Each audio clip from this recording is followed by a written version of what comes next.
Good morning. Welcome to the forecast discussion for June 4th, 2013. It's currently 8:45 a.m.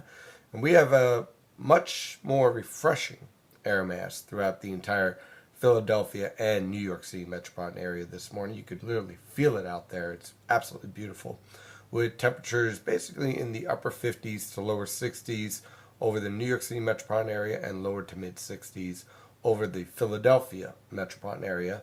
One thing that is uniform throughout the entire region is dew points in the upper 30s to lower 40s over the New York City metropolitan area and mid to upper 40s over the Philadelphia metropolitan area. And what that basically means is that there is very little moisture in the atmosphere and very low humidity, making for a beautiful, beautiful morning throughout the region. We also have a wind from the northwest, anywhere from 5 to 15 miles per hour. This northwesterly wind is transporting all of this comfortable air into the region. Now, when we take a look at the infrared satellite picture, you can see our Canadian high pressure in full control. Our cold front is well off the coast, and we have clear skies, and clear skies can be expected throughout the region for today. Temperatures will warm up nicely into the lower to mid 70s along the coast and mid to upper 70s over the Philadelphia and New York City metropolitan areas, especially over the western suburbs. And basically similar weather conditions can be expected for tomorrow and also for much of Thursday.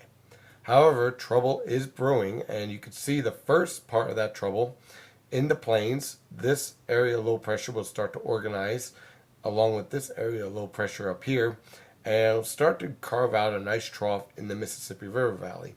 Meanwhile, we have a disturbance down here in the tropics just to the west of Cuba, which I'll zoom in on in just a moment. That will bring some tropical trouble to much of the East Coast. Not necessarily a tropical storm or hurricane, but certainly plenty of tropical moisture.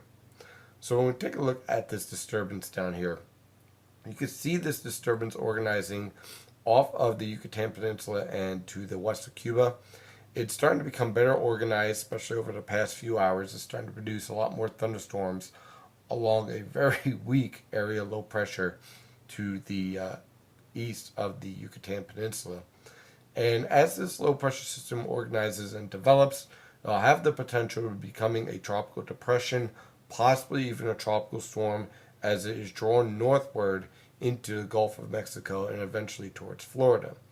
Once this disturbance moves into Florida, though, I think it'll transition over to what's called an extratropical, possibly even a subtropical low pressure system. Not purely tropical, but it really won't matter in terms of how it's going to impact the Philadelphia and New York City metropolitan area on Friday, with periods of heavy rainfall on Friday, lingering on through Saturday and Sunday with scattered showers. So it's not going to be pretty out there for the end of the week and into the weekend, and we could thank this disturbance here and this disturbance back here interacting and moving up the East Coast.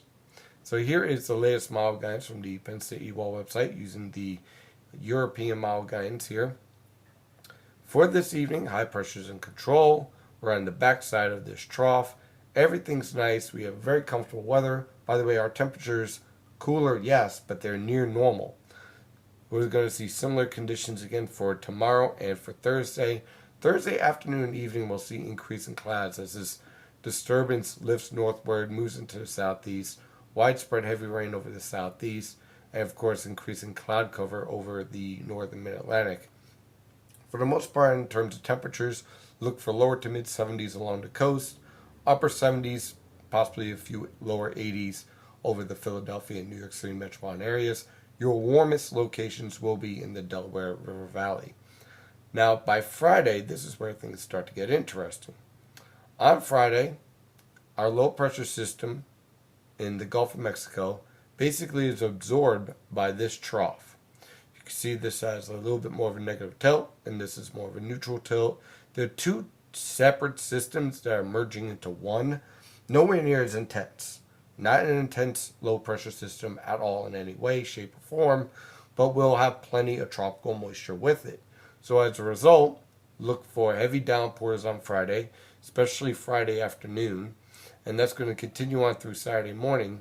That low pressure system will lift north, but we'll still have a lingering boundary set up along the northern Mid-Atlantic, along the New Jersey coast. And what that's going to lead to is a threat for scattered showers Saturday afternoon on through Sunday. Temperatures throughout this period will remain warm, mid 70s along the coast, upper 70s to lower 80s away from the coast. The reason why it's going to remain warm, even though it's going to be raining, is because we're dealing with a tropical air mass. By the time we get to Monday, a cold front will approach the region with a nice little upper level low in the Great Lakes. That cold front and low pressure system will produce more scattered showers on Monday, with temperatures again ranging from the lower to mid 70s along the coast, mid to upper 70s, possibly a few lower 80s away from the coast, especially in the Delaware River Valley. But certainly a wet end to this coming week and a wet start to next week, with a series of low pressure systems moving through the region. That is your forecast discussion for today. Of course, I'm your meteorologist, Stephen DiMartino. You can follow the latest weather information at nynjpaweather.com and NYNJPA Weather on Twitter and Facebook. Have a wonderful day. Stay safe out there.